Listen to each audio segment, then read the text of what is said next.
রাজনীতির বর্তমান প্রেক্ষাপট আপনারা সবাই অবগত আছেন, সবাই জানেন। কথা একটাই, হাসিনা কবে যাবে? ক্ষমতা থেকে হাসিনাকে বিদায় করতে হবে। আমাদের এখন বর্তমান মূল মন্ত্র আমাদের হাসিনাকে নামাতে হবে।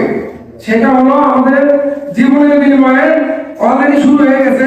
ভোলাই শাওন, ঢাকায়, মুন্সিগঞ্জের, নারায়ণগঞ্জের বিভিন্ন জেলায় আমাদের ছাত্রদল, স্বেচ্ছাসেবক দল, বিভিন্ন জাতীয়তাবাদী বিএনপি দল এবং ছাত্রদল, স্বেচ্ছাসেবক দলের নেতাকর্মীরা অলরেডি জীবন দিতে শিখে গেছে। তাই এই হাসিনার বিদায় ঘন্টা এই 2023 সালেই বেজে যাবে ইনশাআল্লাহ। আমি আমার সংক্ষিপ্ত পরিচয় দেই। আমার বাসা বগুড়া জেলার গাবতলী থানা। আমি ছাত্র দলের সাবেক কর্মী। আমাদের এলাকায়